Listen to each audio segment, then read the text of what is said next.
Hello, and welcome to this lecture on Open Economy Basics. In this lecture, we're going to go over the calculations for nominal and real exchange rates, going to explain the theory of purchasing power parity, PPP, and we're going to define and describe net capital outflow. So let's begin by talking about nominal and real exchange rates. A nominal exchange rate is going to have to do with currencies. How much of one currency can I trade for another currency?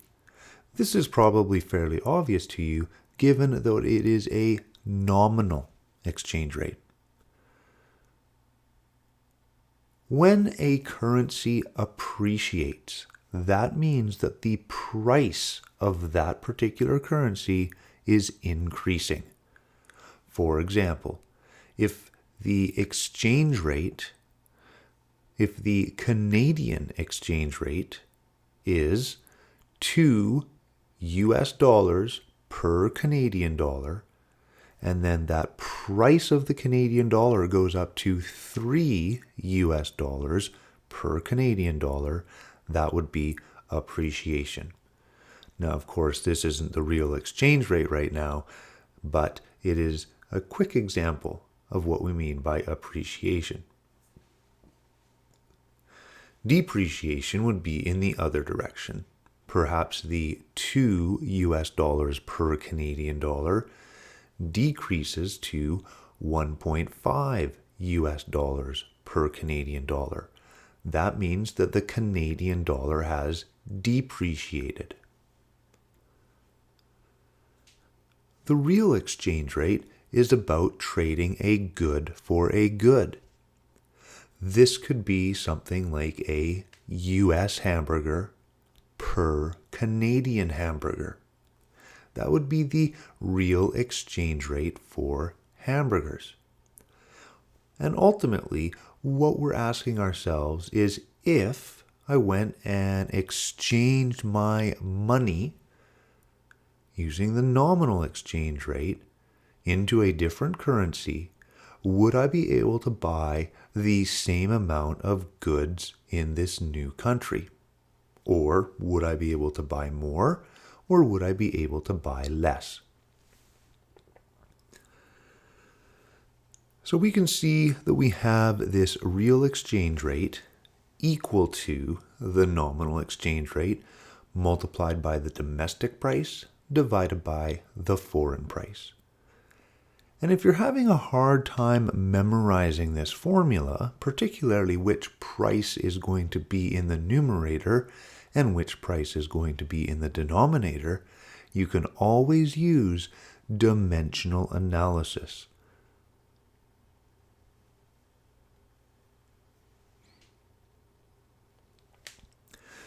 When the real exchange rate is equal to 1, that means that we have purchasing power parity.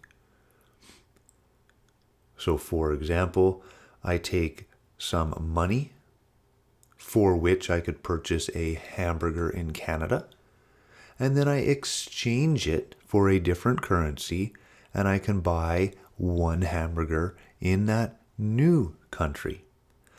That means that the hamburger per hamburger ratio is 1. Using this identity that we have established here, we can look at the purchasing power parity formula, in which case our nominal exchange rate must be equal to the foreign price divided by the domestic price. Well, here is that hamburger. Notice that I could purchase a hamburger in Canada for $1. Or I could purchase a hamburger for 2 yen. So imagine if I had $1 on me and I wanted to buy this hamburger in Canada, well, I certainly could. I could also go to the foreign exchange office, and if I can exchange 2 yen per dollar, then that means I can buy one hamburger over in Asia. This means that this particular set of prices, along with the nominal exchange rate of 2 yen per dollar, yields purchasing power parity. We can show this with our formula. $1 per Canadian burger, 2 yen per Chinese burger. And our nominal exchange rate is 2 yen per Canadian dollar. Now, putting all of these different units into our formula, we can see that we end up with 1 burger from China per burger from Canada. Notice that this is the real exchange rate for Canada. Right? I'm looking at the Canadian price. And of course it's real because burgers are real and burgers are real. Notice that we can also use our dimensional analysis in this example to get rid of the yen and the dollars. Now, of course, we also see that the numerical values are also canceling out. But what's important here is that I'm getting rid of those units, the yen and the dollars. And this is what yields the Chinese burger per Canadian burger. So again, remember, use that dimensional analysis to ensure that your formula is correct. Let's do another example. In this example, and you can take a pause of this video once you hear the question, but in this example, I'd like you to calculate the real exchange rate if the nominal exchange rate is 3 yen per Canadian dollar.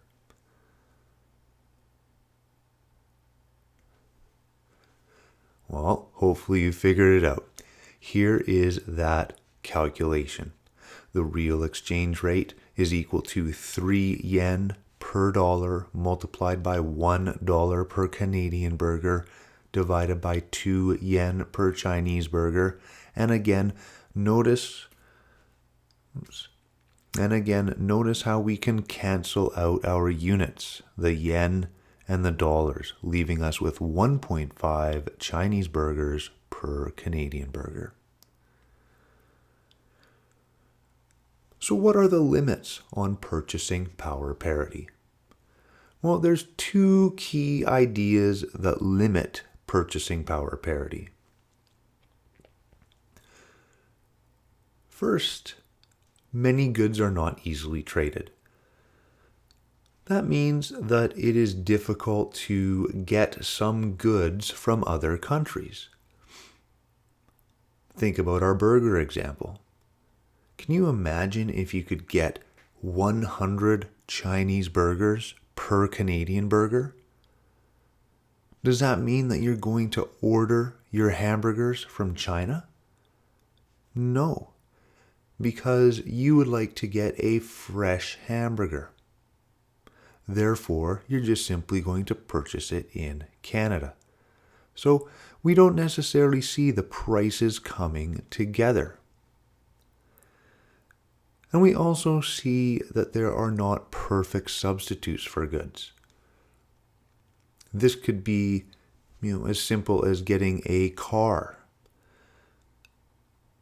Some cars are right-hand drive, yet here in Canada, people generally learn to drive on the left-hand side. So that's not a perfect substitute.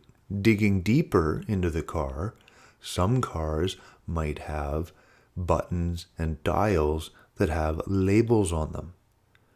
Imagine if you got a car from Spain. Well, everything will be in Spanish. Or China. Everything would be in Chinese.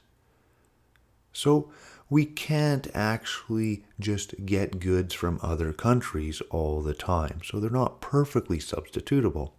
I want my car to have left-hand drive, And I also would like it to have all of the manuals, all of the buttons in English.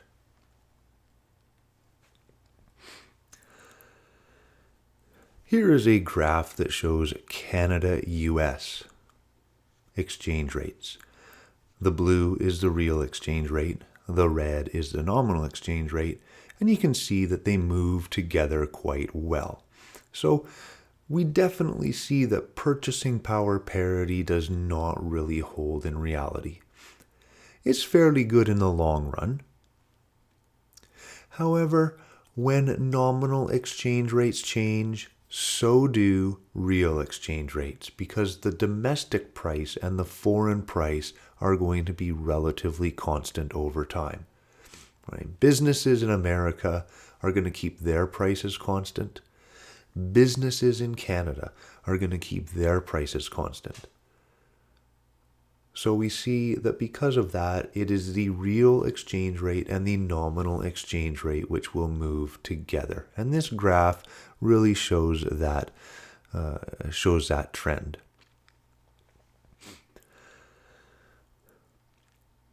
So purchasing power parity does do a fairly good job in the long run, but not in the short run. In the long run, what happens is people will engage in what we call arbitrage. Arbitrage is the case where you see some sort of good at a lower price than where you are, and you can sell it for a higher price. Essentially, it is the buy low, sell high concept. Imagine that you see tennis rackets in China are very inexpensive compared to Canada. And we're talking about the real price or the real exchange. So I can buy 5 Chinese tennis rackets for every 1 Canadian tennis racket. Well, what that means is if you're smart and you're able to do it, you're going to buy a whole bunch of Chinese tennis rackets. And then you're going to sell those Chinese tennis rackets in Canada. And you're going to be able to make quite a bit of money. But what this does is it increases the demand for tennis rackets in China. And it increases the supply of tennis rackets in Canada. The increase in demand in China drives up the Chinese price. And the increase in supply in Canada drives down the Canadian price. And soon the real exchange rate will become 1, pushing down the Chinese price, pushing up the Chinese price, bringing down the Canadian price until you have the real exchange rate equal to 1. So that's what arbitrage is. So arbitrage is when you take advantage of price differences. However, it is arbitrage that also leads to the prices becoming the same.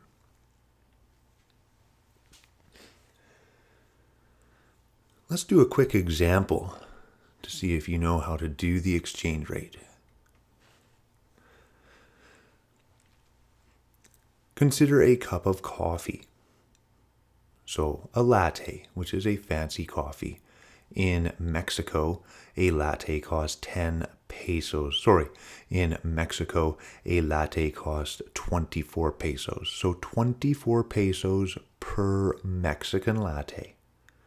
In Canada, it's $3 per Canadian latte.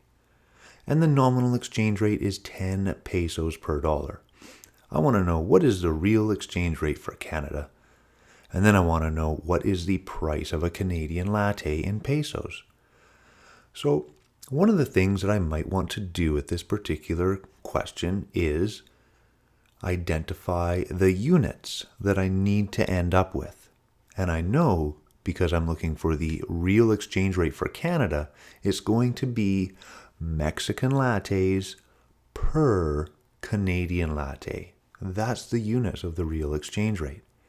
I can actually use this information in order to set up my formula. I would encourage you to try that. So here is our calculation. You see off to the right there, I have the dimensional analysis. So I've got pesos per dollar, which is my nominal exchange rate, multiplied by dollars per Canadian latte divided by pesos per Mexican latte. And when we do this calculation, we end up with 1.25 Mexican lattes per Canadian latte. So you'll see I've set up this problem so that the pesos disappear and the dollars disappear. And all I'm left with is Mexican lattes and Canadian lattes. I used dimensional analysis to solve this problem. I didn't memorize the formula. What is the price of a Canadian latte in pesos? Well, again, we can use dimensional analysis. I'm going to say I need to end up with pesos per Canadian latte. The only way that I can get pesos per Canadian latte is if I get rid of the dollars and replace them with pesos. So I know that I have $3 per Canadian latte. Well, if I wanted to get dollars per Canadian latte and turn it into pesos per Canadian latte, I would have to multiply dollars per Canadian latte by pesos per dollar. And then the dollar cancels out and I end up with pesos per Canadian latte. And in this case, 30 pesos per Canadian latte.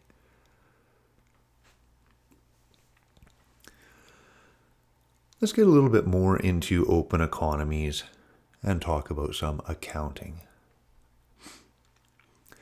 Dealing with the open economy, we know that we have y equals c plus I plus g plus nx. Remember, nx is what we add when we have an open economy, those net exports. Just for your information, nx is equal to x minus m, exports minus imports. And of course, this means that we're dealing with economies that trade. So let's do some definitions. Goods and services that we sell to other countries are going to be exports. Goods and services that we buy from other countries are going to be imports. And the difference between exports and imports is net exports. When x minus m is positive, that is a trade surplus. When x is equal to m, this is balanced trade. And when x minus m is negative, then we have a trade deficit. And you might recall that Canada generally runs a trade deficit of about negative 1% of GDP. Now, capital outflow is the purchase of foreign assets by domestic residents. That means that financial capital is flowing out of the country. Essentially, Canadians are sending Canadian dollars over to other countries to buy assets. So the capital is not staying in Canada. It is flowing out of Canada. A capital inflow is when foreign residents purchase Canadian capital. And the difference between these two is called the net capital outflow. Quite honestly, looking at this definition is a little bit tedious. I would just simply say that NCO, net capital outflow, is CO minus CI. NCO equals CO minus CI, or net capital outflow equals capital outflow minus capital inflow. And an interesting identity that we have in macroeconomics is that the net capital outflow is equal to the net exports. That's always the case. Why does this happen? Well, we could imagine that there is no foreign exchange. That's the easiest way to think about this initially. Later on, we'll actually look at how the foreign exchange market makes this identity happen. But to begin, we can just think about it in terms where, let's imagine, there is no foreign exchange market. So, if people are buying a lot of your stuff, right? And again, we'll take a look at this if we're in Canada. We're in Canada, and foreigners are buying a lot of our goods. But instead of paying Canadian dollars, they're simply using their own domestic currency. So let's just make it simple by saying we're trading with one other country. How about we stick with China? So China is buying a lot of goods and services from Canadians, and they're paying in yen. So what are Canadians going to do with these yen? They can't buy Canadian goods. However, they can take those yen and they can send them back to China and purchase capital. So, Canada is exporting a lot, or net exports are positive. We're receiving a lot of yen, and we can use these yen to send back to China and purchase capital goods. So notice how the capital is flowing out of Canada, and the capital outflow is equal to the amount of net exports. And of course it works in the other direction. If Canadians are purchasing a lot of Chinese goods with Canadian dollars, well, a lot of those Chinese citizens are going to send that Canadian money back to Canada to purchase capital goods.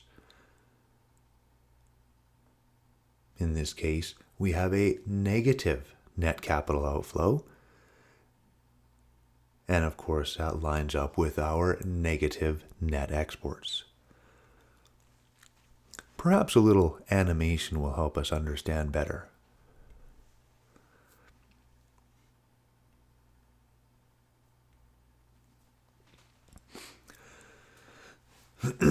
Here we have Canadians purchasing lots of goods and services from Asian countries.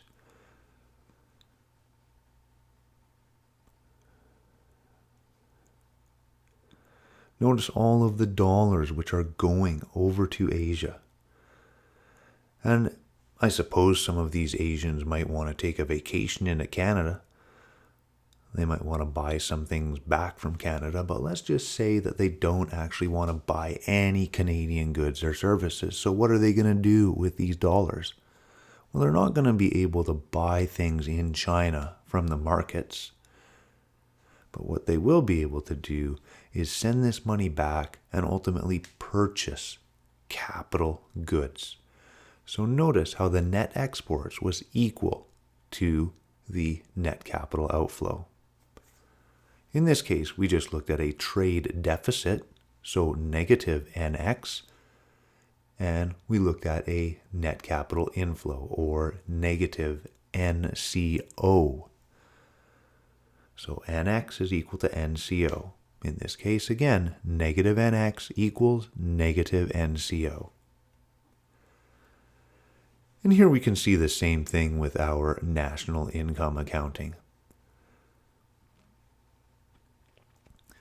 Rearranging our fundamental equation, we end up with y minus c minus g equaling I plus nx. And if you think about this for a second, if our production y, and then we subtract our consumption, and then we subtract our government expenditures, what is left over? That is going to be national savings. So savings is equal to I plus nx. And savings is therefore equal to I plus NCO, since NX is equal to NCO. What does this mean? It means that the money that is saved in Canada is going to be used for domestic investment, I, or foreign investment, NCO. And again, here's our trade balance. You can see that Canada generally runs a trade deficit. You can also see that Canada has the United States as their biggest trading partner.